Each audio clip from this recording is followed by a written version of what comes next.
All Things Alice. This podcast will explore the cultural phenomenon of Alice in Wonderland as artistic landmark and global symbol of inspiration and imagination.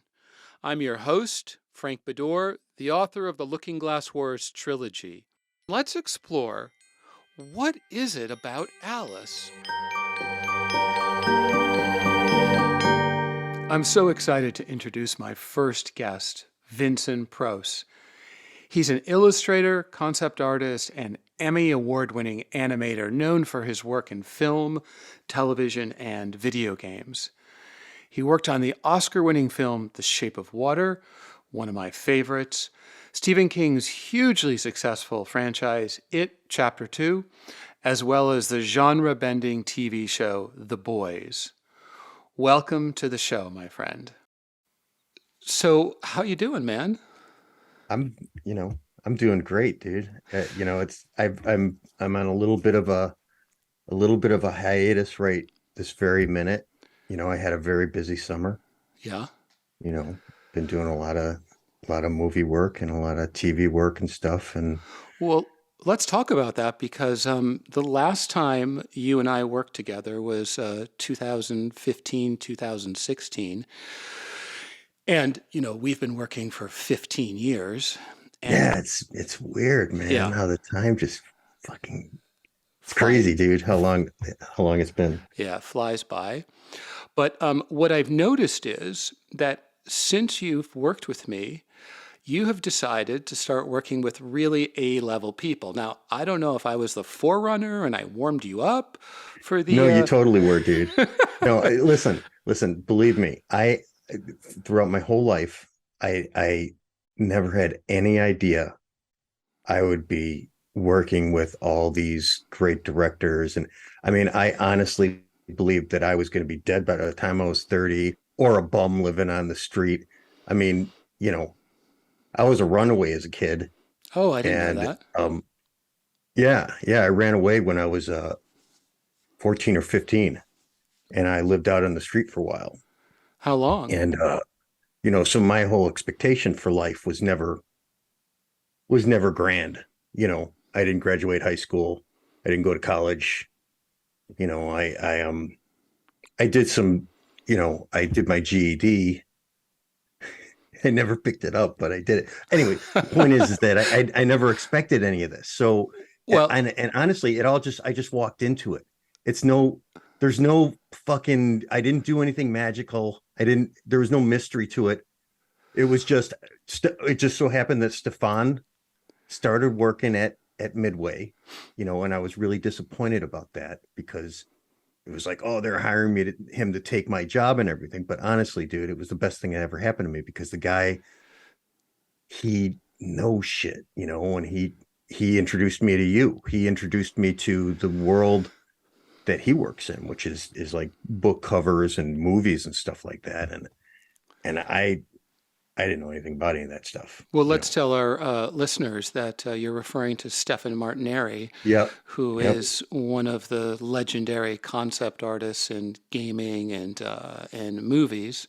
Yeah. Yeah. One of the And original adapters of Photoshop and everything. I mean, he came up with Craig Mullins and stuff. wow. You know? Yeah.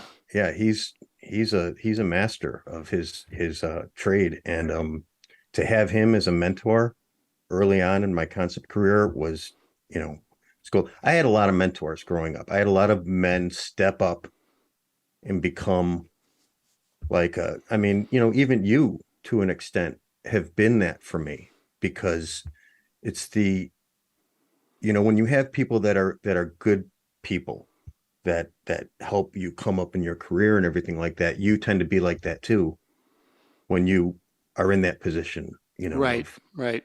Yeah, I mean, it was interesting because, Stefan was remarkable to work with. And I was really trying to expand my relationship with him, but he's so busy. And so he recommended you. And I don't know if you remember, but it was in 2008. And as a little bit of a test and out of my curiosity, I think I gave you the idea of creating card soldiers and how they might be hidden in a deck and then unfold and be dealt into battle. Yeah, And and using the mythology that you had established in the Looking Glass Wars, which was the, coming through the reflective surfaces and stuff like that. right, right. And you So did these super cool concepts, and that got me excited about, working with you on the cover, the new edition of Hatter Far From Wonder. And was it the Far From Wonder one was the first one? you did the concept, and then you did Far From Wonder, Okay. and what I love about that story is what you told me that I was curious. I think I told you on the phone previous to this that I loved all of the police. So just to set this up for folks, because they can't see it. It was a cover of Hatter Madigan finding himself in Paris, lost and separated from Alice, and he gets surrounded by a lot of police. And one of the things I really wanted from you was a dynamic pose of Hatter throwing his hat, which is very difficult to do because I had asked a couple of other concept artists to do it before you, not for the cover, but just so I could see the motion. And you sent me two pencil sketches. One where he was standing upright and the police were below him and he was throwing the hat, and another one where they had engulfed him and he was throwing it up in the air. Yeah. That second one was the most visceral, but I chose the pose where you really saw his body. It was like an Yeah. athlete throwing the hat. But and so I loved it. But what was really funny to me was I said to you, how did you did such a great job with the police and they came to life, and you told me that it was that it was you. Your image was the same face for all of those policemen. All of them, man. And Hatter M. And I had this elaborate down in my studio downstairs. I had this elaborate I had a stool, a high stool, and I had my wife taking pictures of me because I wanted to get the coat right. I wanted to get the pose exactly right because I really wanted it to feel like that scene, like shit was actually happening. And I really love action stuff from comic artists and stuff like Jim Lee and everything like that. So I was really trying to mimic that kind of visceral kind of action packed comic Well, scene. And I'm sitting there on the chair, and I think I was like in my underwear with the coat on, and I'm like, and I'm doing it over and over and over again. I'm just take the picture, take the picture, and I had these strings holding the coat up to try to mimic the wow. waving of the coat and everything. So I had strings strapped all over the place. I mean, I did this for a lot of your covers because in those days I went to this kind of book cover retreat thing that Stefan turned me on to. He wasn't there this year, but he turned me on to it. Anyways. And they told you always got to use live models for everything that you do. And I never did that before.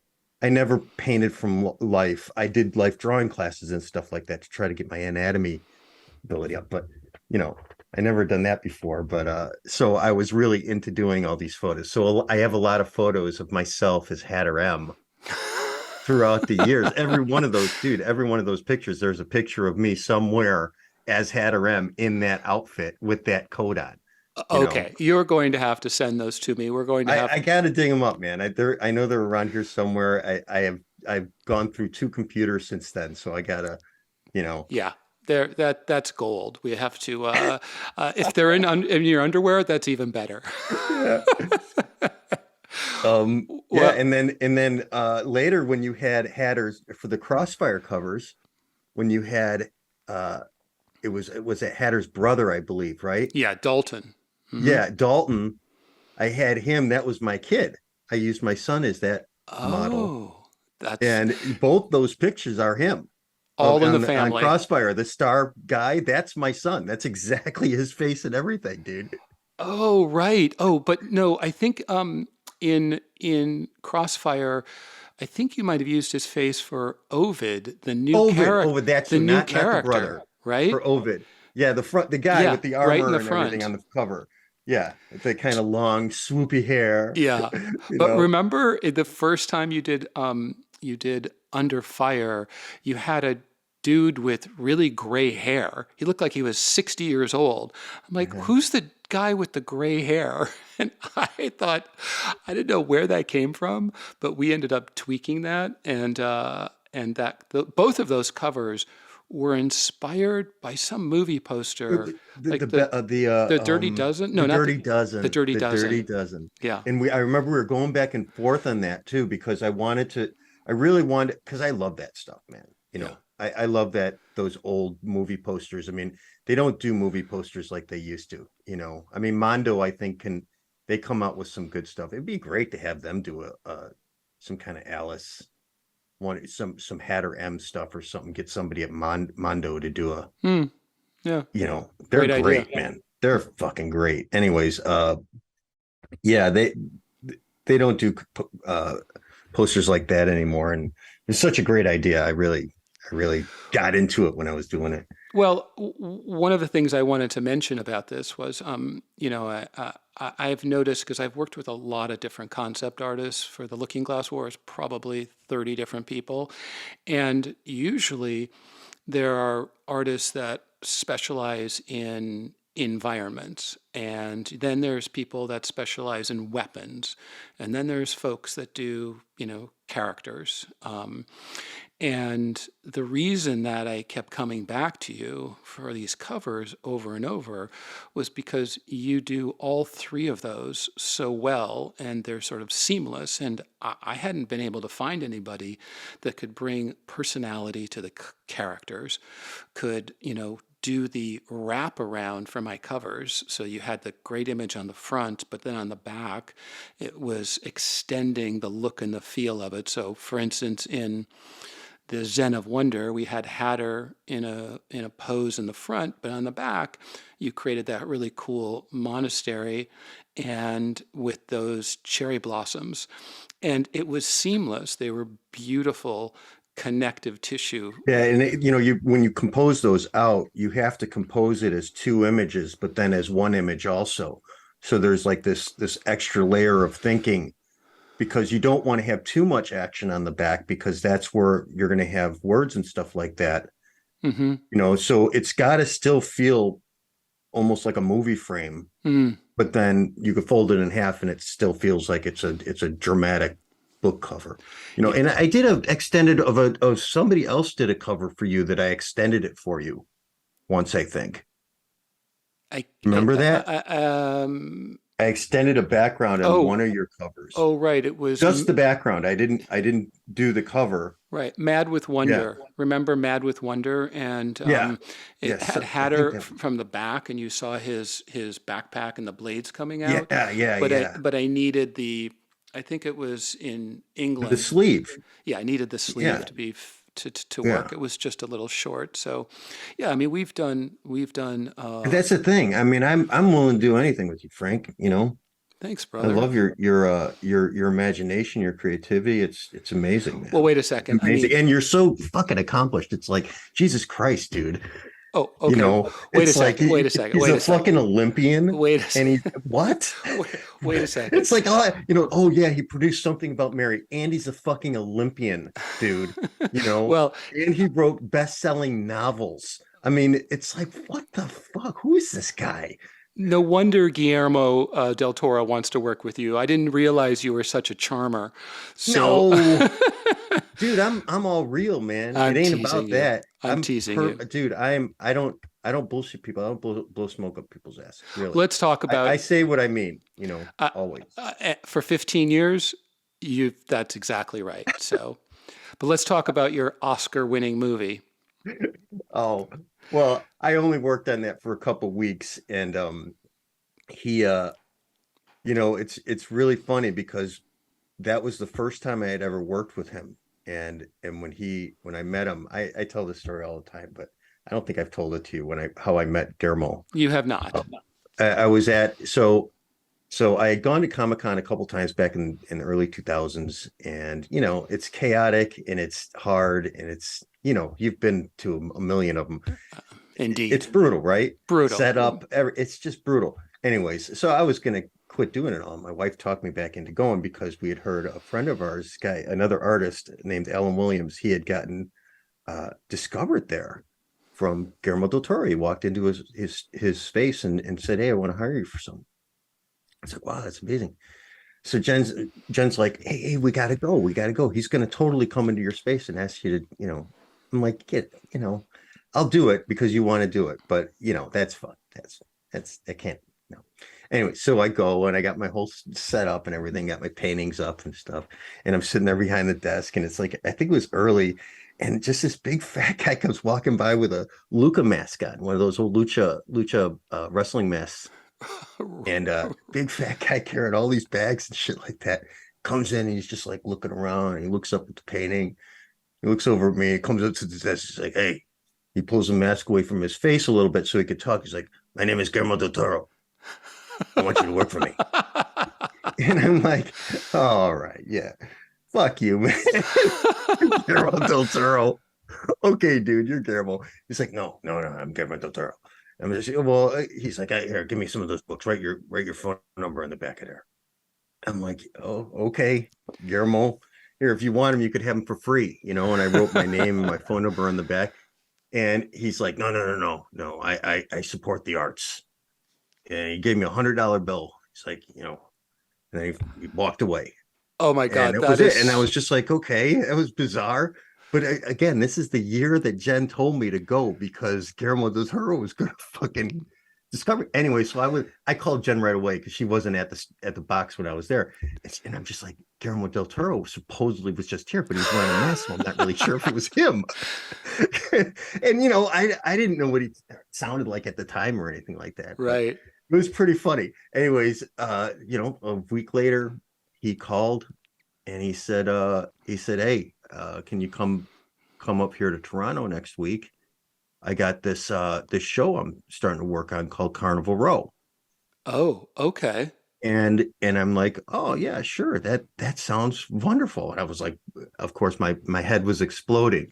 And they sent a limo to my house to pick me up and got me on a plane there and set me up in a room. And I was there with several other artists, and Alan Williams was one of them. And we worked on Carnival Row for about 6 weeks, and we did a bunch of stuff. It was amazing, crazy. All of us artists packed in this little room, and Guillermo coming in every day and going over. It's just so exciting and so wild, man. And It's so that's cool. such a big show. I mean, that production, and that was early on in the streaming. Yeah, so this is like the second time that it was being produced, and then the third time was the Charm. But they did use stuff of mine in the version that eventually made it onto Amazon. So Well, let me ask you, because Guillermo is such a fan of comics and art and all pop culture, what, how did he position or talk to you, all the artists, about what he was looking for? Was there a lot of reference art? Was it just him sharing a vision?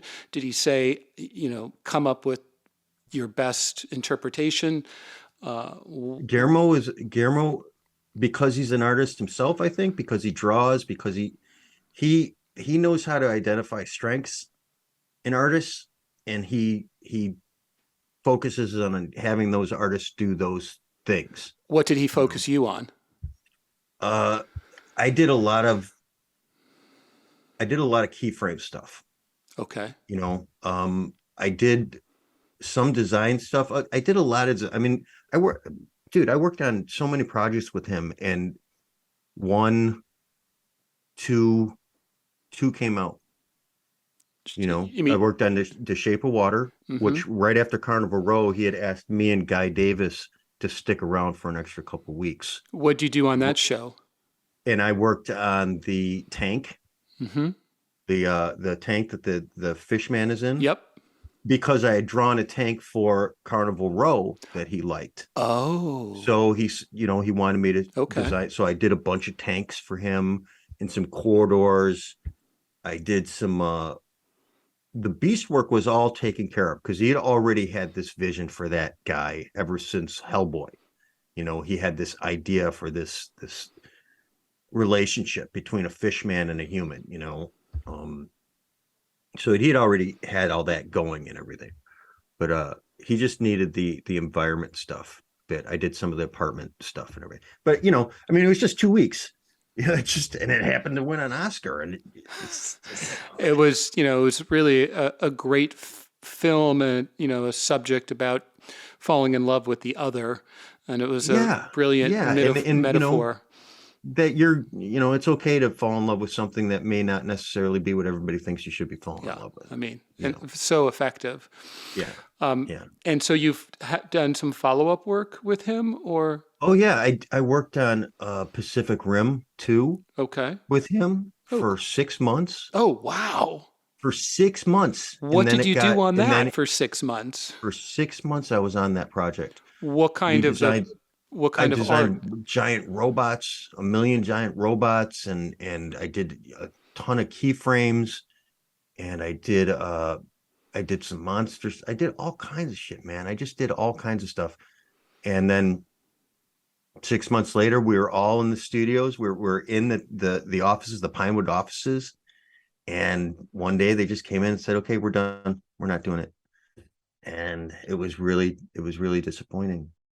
You mentioned that you worked on the Smile movie, and just so you know, my 14-year-old daughter really hates scary movies, but all of her friends are going to scary movies, so she feels compelled, and she just went and saw Smile, and she was terrified. But it's a tough one. Yeah, so what did you do to scare my daughter? Okay, so when this kid contacted me, this guy Parker Finn that directed and wrote this film, this is his first movie. I'm so proud of this kid. He's the script, Frank, was amazing. It was. I knew that this movie was going to be a great movie when I read that script, because he wrote a really, really spot on script, and it's a really good story. A lot of horror movies right now are dealing with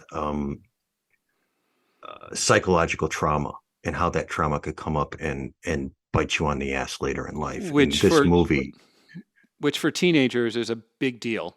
It's a big deal right now, man. It's really important to approach this stuff, especially relationships between parents and kids, because we're starting to really figure that stuff out now. The Gen X really has come up with a lot of good parenting skills based on their lack of parenting when they were kids, Right.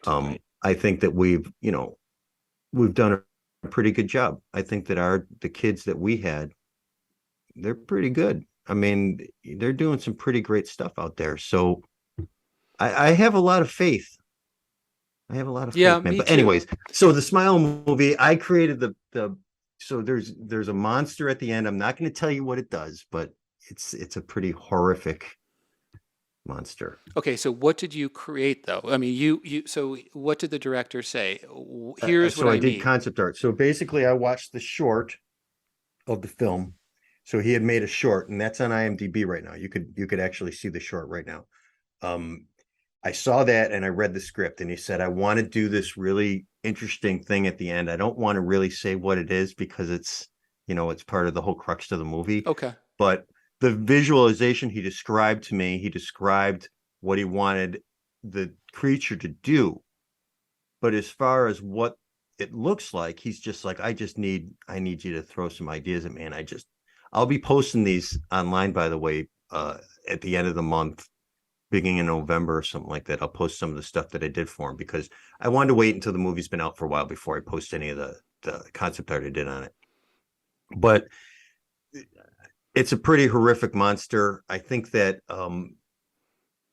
the concepts, there's some of the concepts stuff that I did in there that was really pushing the envelope on stuff. And I think I'll show some of that stuff to you, because it's really fucked up, man. It's really scary shit. I don't know where I come up with this stuff. Don't even ask. It just comes out. You live in a dark place. Yeah.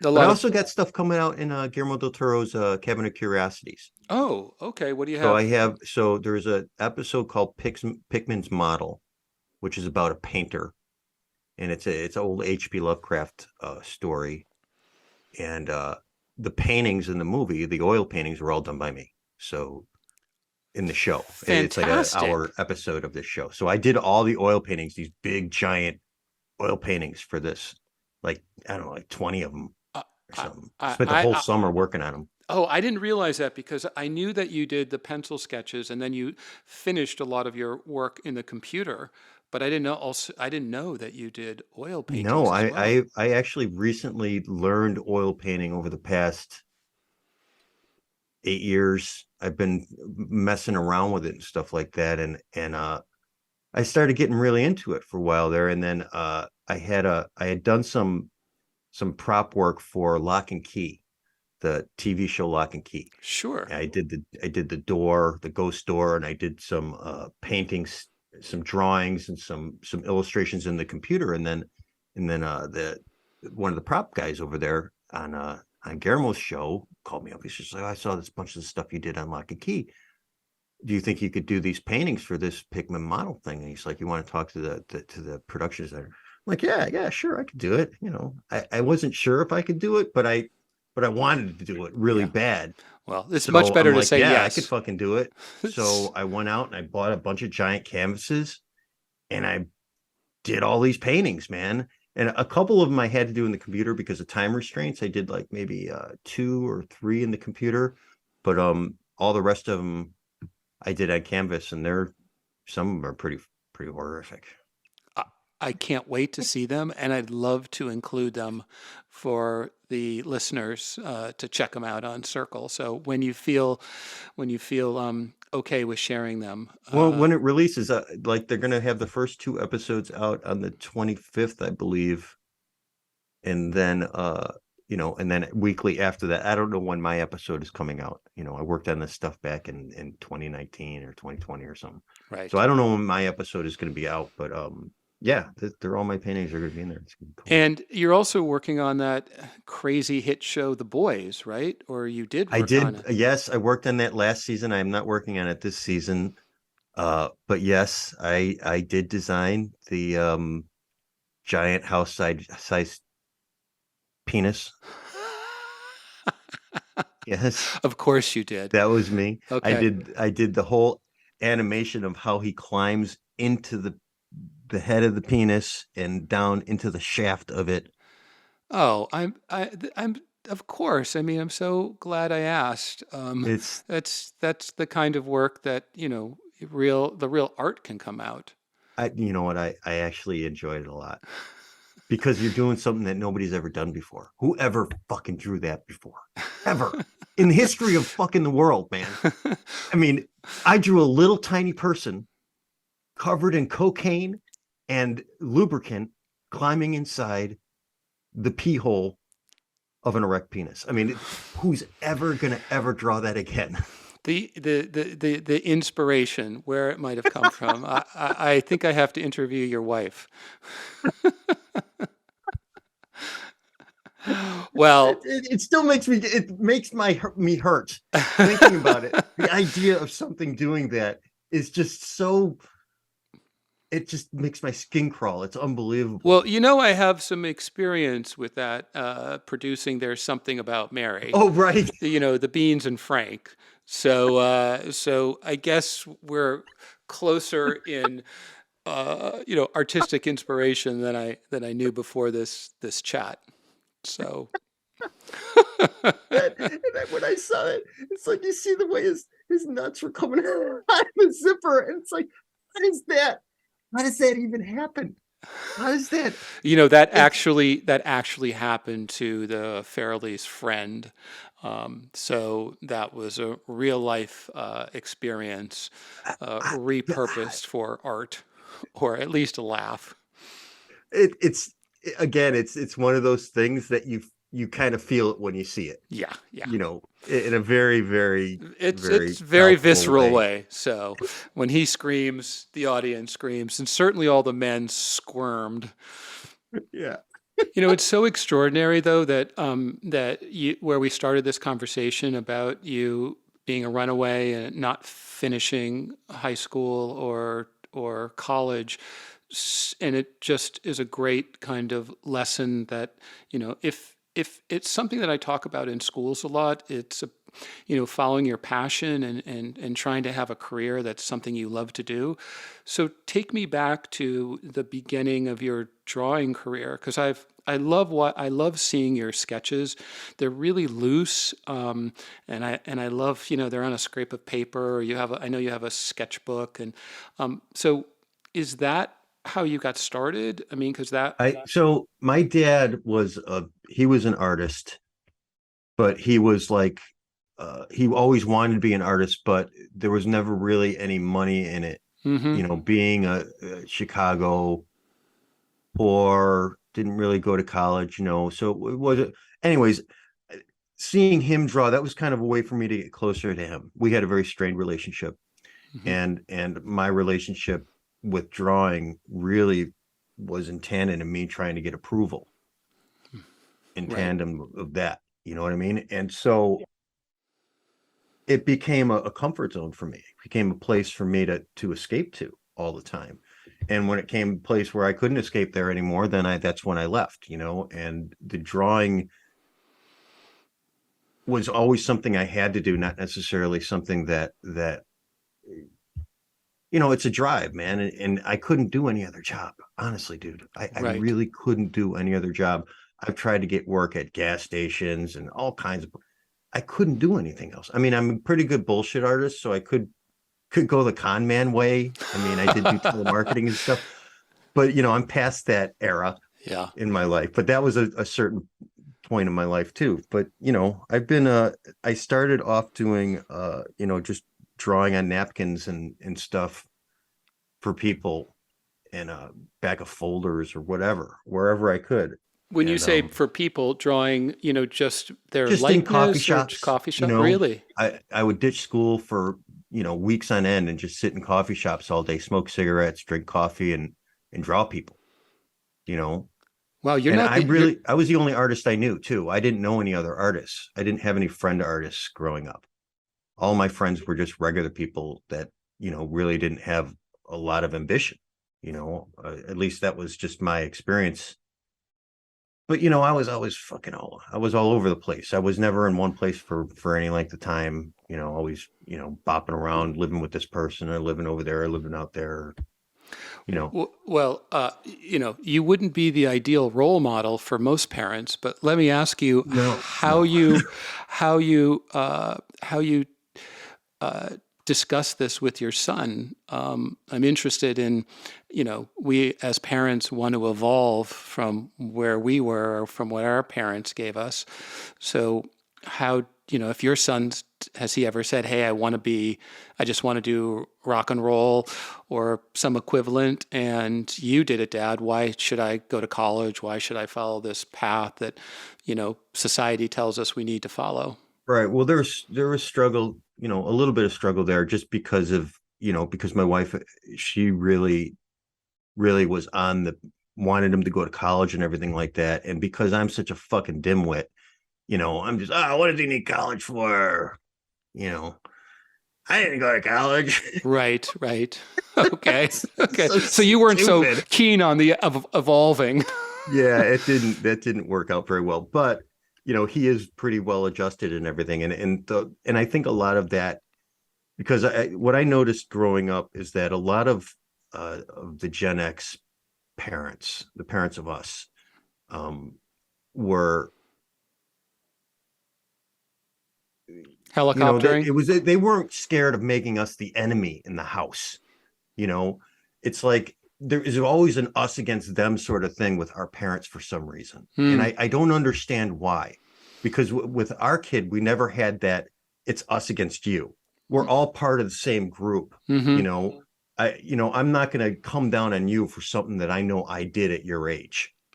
Right.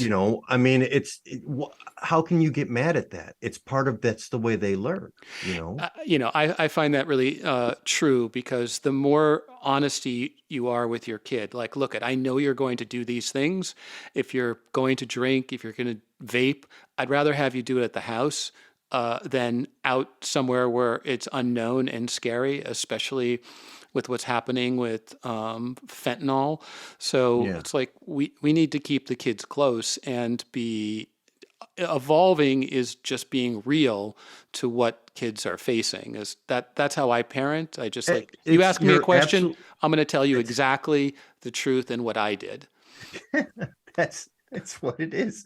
I mean, I didn't give him any of the raw truths of my youth until he was much older, but I definitely live by that guide of, I'm not gonna make you the enemy in this house. If you catch him smoking pot or whatever, it's like, I'd rather him smoking pot than drinking anyways. Right, Drinking is like a poison in your right, body. right, I mean, pot will make you stupid, but it won't make you violent, you know. right, right. Well, okay. So this is a podcast about all things Alice. So Well, we are going down that rabbit hole, we man. I are mean, how many doing rabbit holes have we already gone down? and parenting is a deep rabbit hole that we could talk to. I could talk to you I for know. hours about that. I know. Because I had I had to get out of, I grew up in Minneapolis and I had to, my escape was skiing. And that's all I needed. I needed a little escape route. And then I went from there. But given you're my first guest on my first podcast and it's called All Things Alice, it's time for me to ask you an Alice question. Okay, let's hear it. Well, what was your introduction to Alice in Wonderland? Arthur Rackham, Oh, Alice in Wonderland, Arthur Rackham. The illustrations. I had, I had, I had, I had had the experience of the Grimm fairy tales from a friend's house.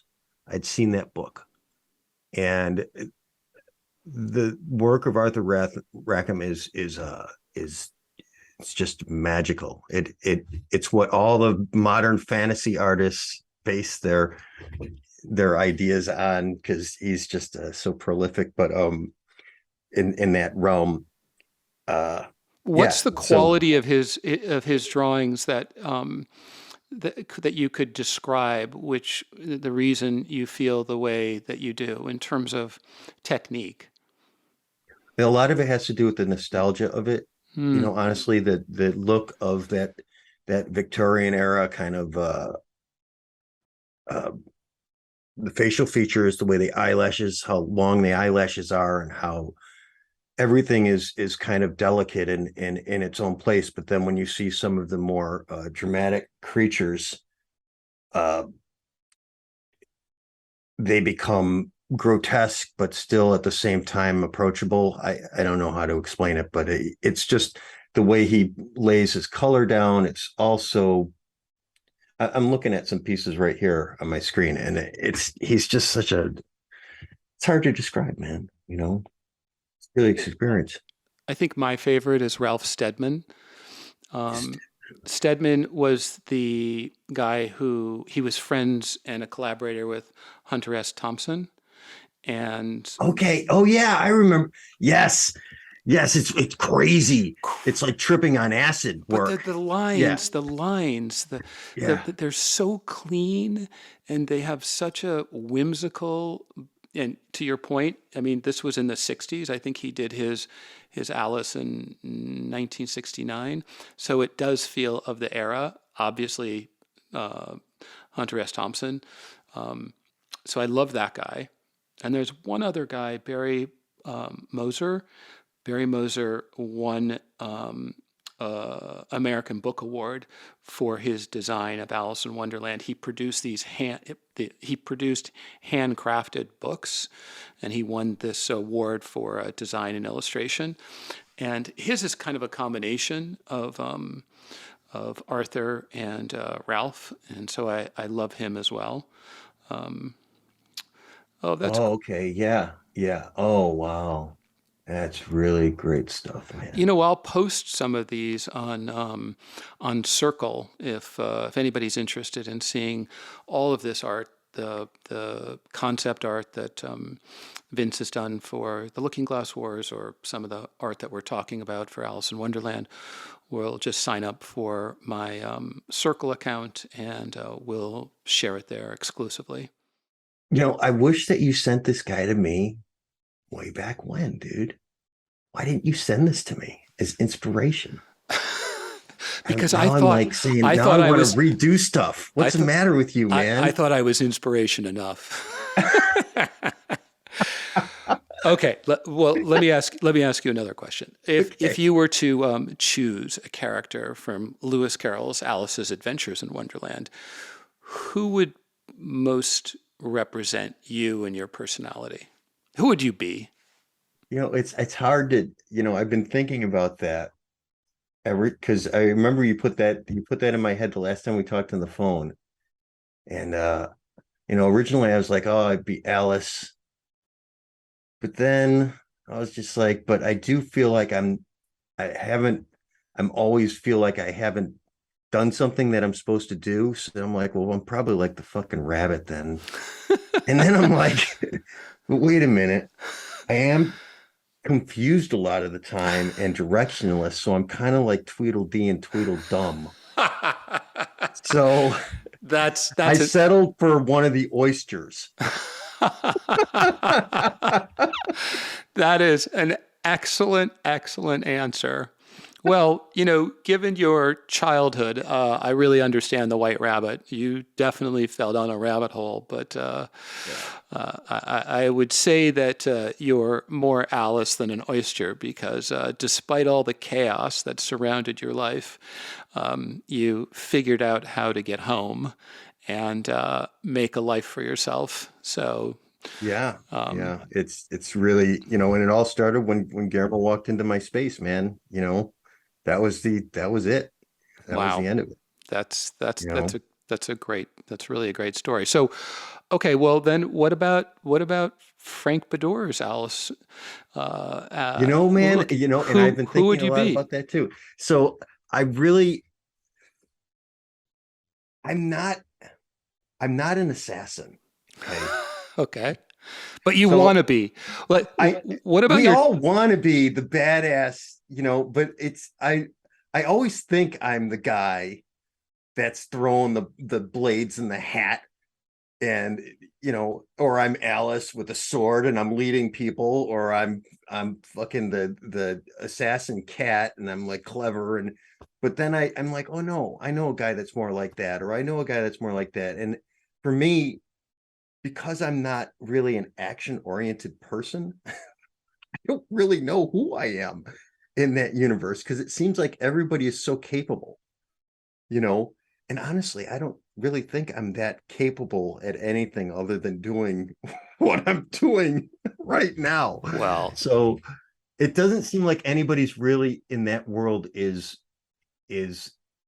unwillingly dealing with the situation, and I feel like most of my life it's kind of been like things happen to me as opposed to me making them happen.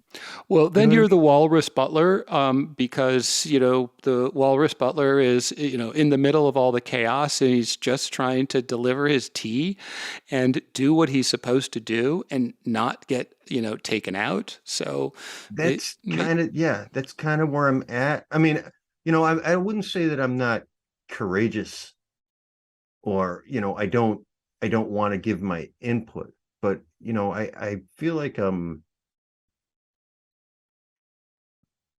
know, dude.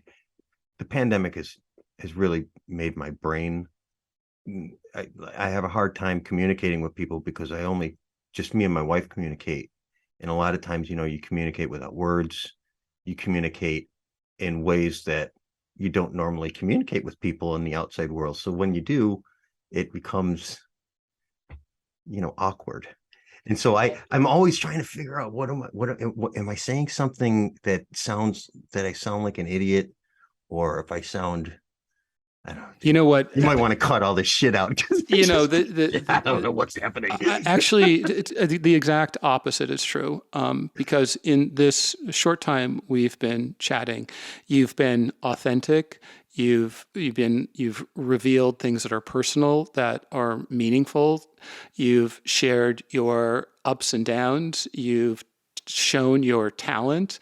That all of those things are what make us human and what people identify with. So whether you can answer a question of if you're that my Mad Hatter or from my novel, everything else that you've had to say has been the most authentic and straightforward, as you Honestly, said. dude, I'm so in this mode of trying to figure out how to do what you did, because you created this incredible vast universe, with so many characters and so many layers. And that's kind of, I'm trying to do that right now, my own kind of little things that I've been working on and everything. And it's just, you see the daunting task of it. And I just don't know, how the fuck did you do it, Yeah, man? let's talk about How'd you that. do it? Let's talk about that because that's often the case with creators, that it is really daunting. And I know I think you're talking about your project 2030, right? 2230. Yeah. Yeah. 2230. And thanks for sharing it with me. The concept art, the animation is all brilliant, and you have a lot of story points that you're working on. So, I could never create the art that you've created for my world, and you probably can't put as many words together as I can for the Looking Glass Wars. So, I think you have to find that partner or that collaboration. But separate from that, it's really the doing of it. It's the process. It's having the faith. It's because you've already created something to show, so it's real on some level.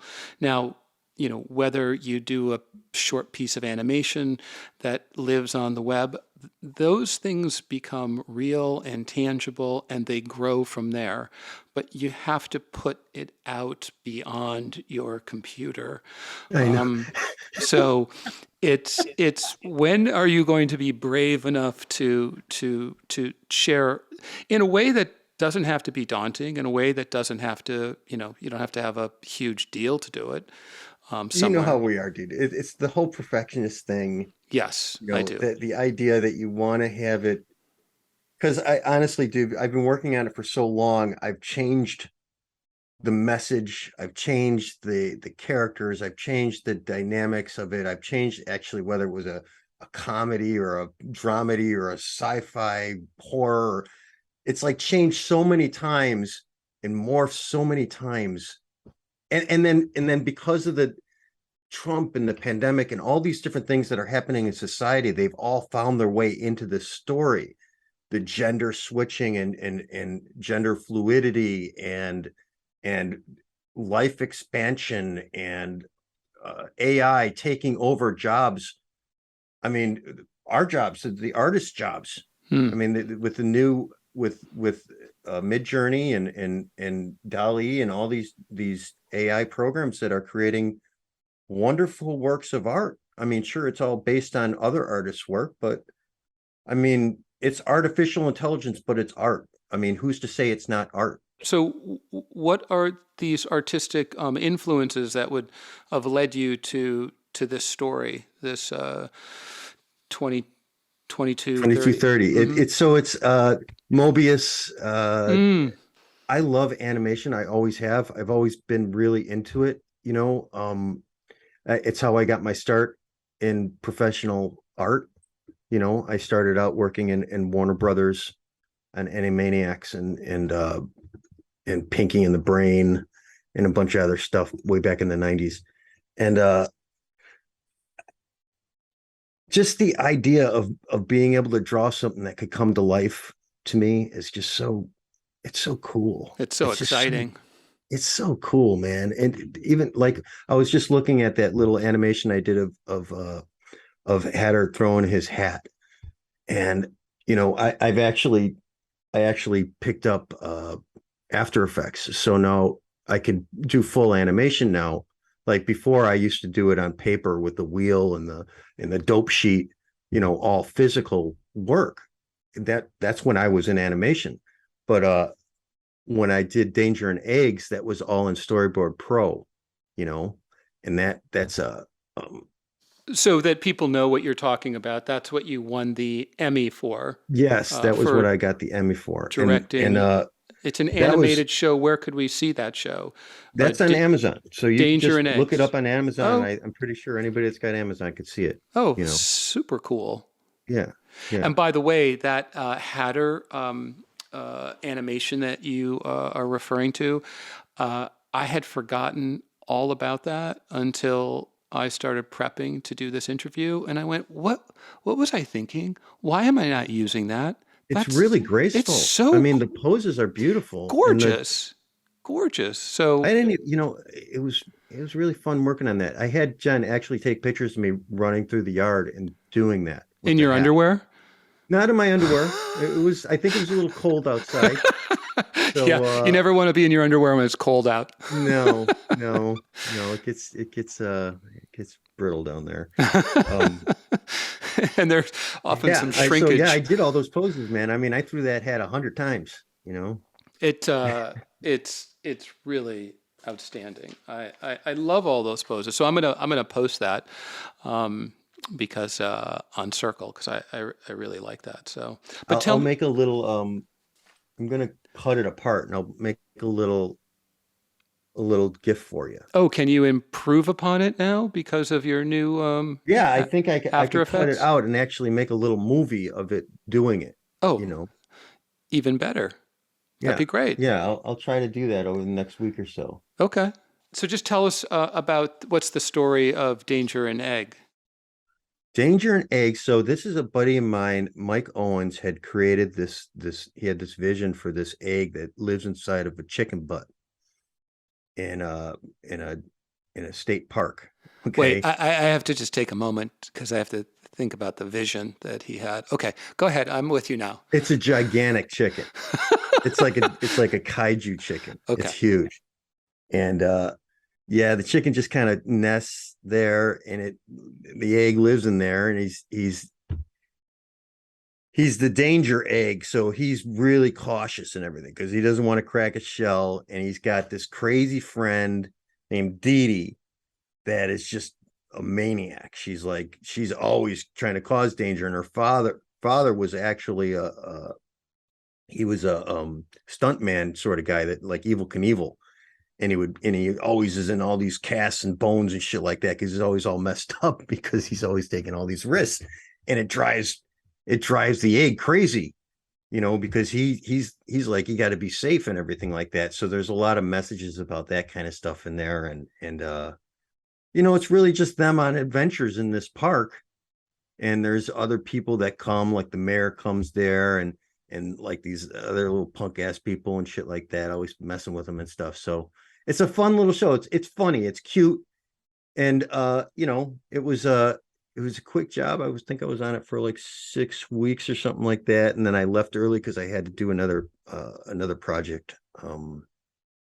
But I did about 2 or 3 episodes, I think. I worked on 4 episodes altogether, but I think I only got credit for 2 of them. Oh, well, congratulations. Where do you keep your Emmy? Actually, it's right in front of me right here. I'll break it out. I see now. The last time I did this, I had strategically placed it behind me, and I felt like such a fucking jerk the whole time I was seeing this thing sitting behind me. So it just seems so obnoxious. I mean, honestly, it's just a gigantic paperweight right now because I mean, what do I do? What do I do with this thing? Yeah, and by the way, nobody is going to be able to see it, so it doesn't really matter. But exactly. just sharing that story is great because I do the same thing. I have a little mini dog in a cast from Something About Mary, and sometimes when I do a zoom, I put it on my bookshelf just to see if anybody notices it. So Well, I honestly, feel you. people wouldn't notice this thing. I mean, really, because I mean, you would never think to see something like this in a house. I mean, unless you live in Hollywood. Yes, Who's going to have one of these fucking things sitting in their house? you do. But that's just so bizarre. It's just the most bizarre thing it's so weird. It's like, I don't want to put it down there because it seems gratuitous, Yeah, you well, know. I have some trophies from my skiing life, and I had them in the attic for 25 years. And I recently took them out because my kids were like, Dad, like, where are your trophies? So I put all the trophies out, and there's quite a few of them. And now when people come over, I get embarrassed because I think, oh, that's the main thing. He's It's look at so look at my obnoxious. trophies. Who is this? He thinks he's Yeah, like such a like fucking yeah, great he has person such or something hot because he has shit those gear from trophies. 40 years ago. But my kids, when their friends come over, they're like, these are all my dad's trophies. And Right. so I got to Right. do So stuff that, it's like you gotta take a little and then you lose a little on the yeah, adult side. the kids have to have something to talk about the parents. I mean, they have to have something Yeah. to point to because.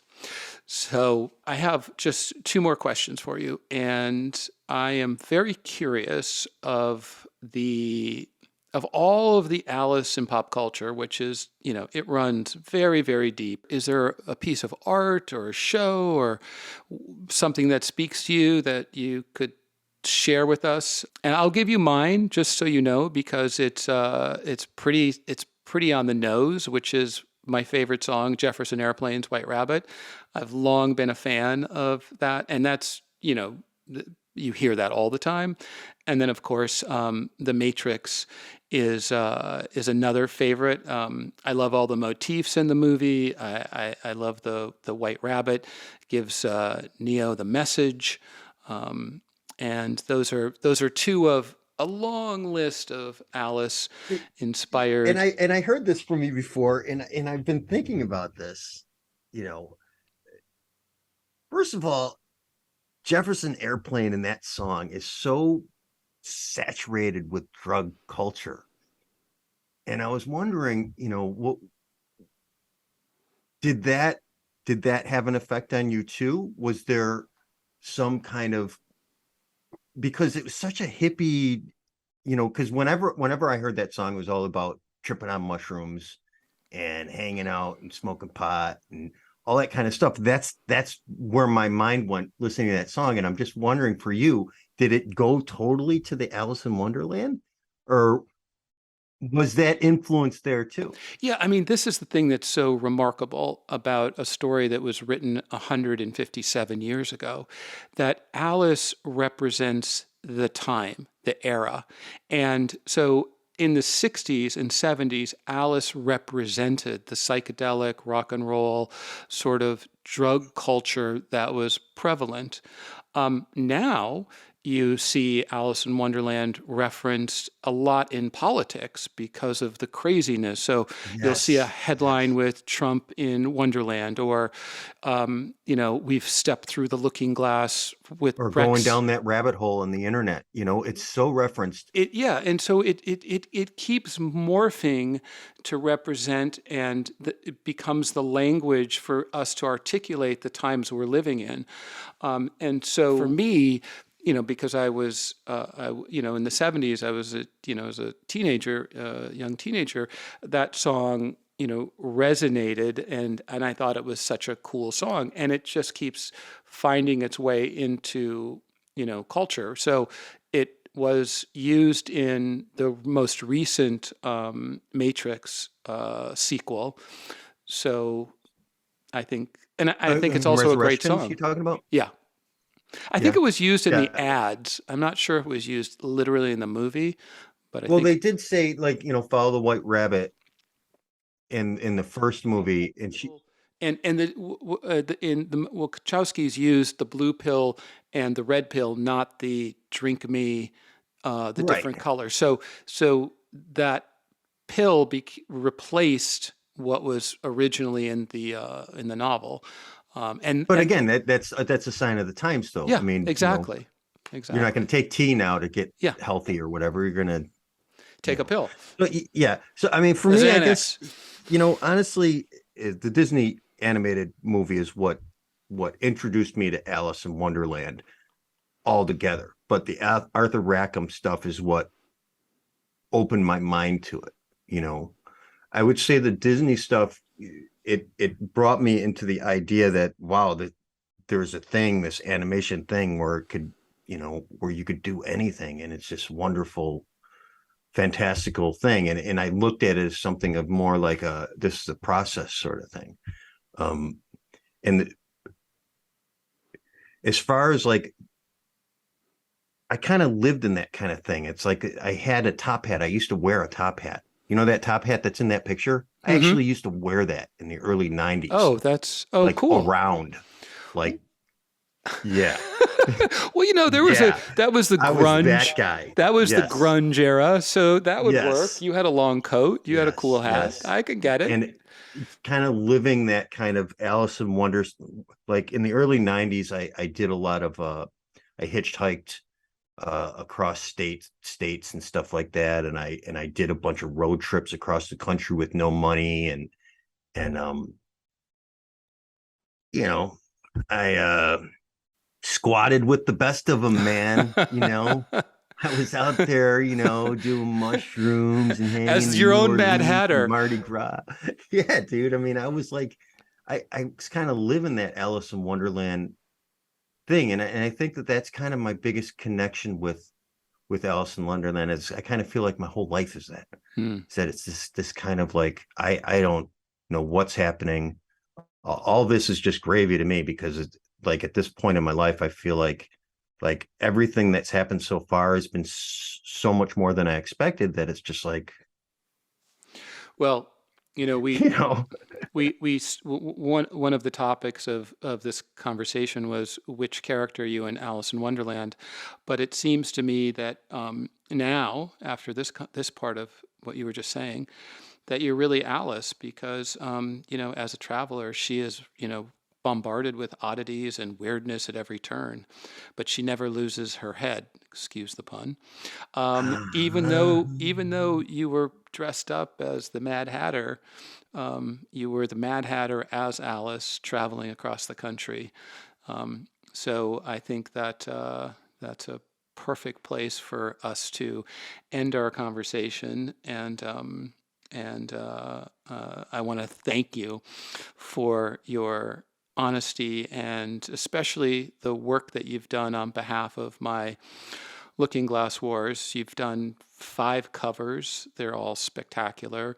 That piece of animation, which has been buried away, will be resurrected and shown off.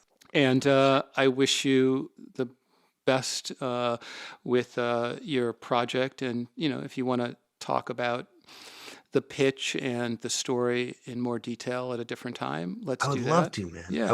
I would love that from you. And I'd love that, dude. yeah, absolutely. And I think we live in a world where fantasy rules reality. So let's keep creating, and we'll talk soon. Yeah, thanks so much for having me on, man. This is really terrific.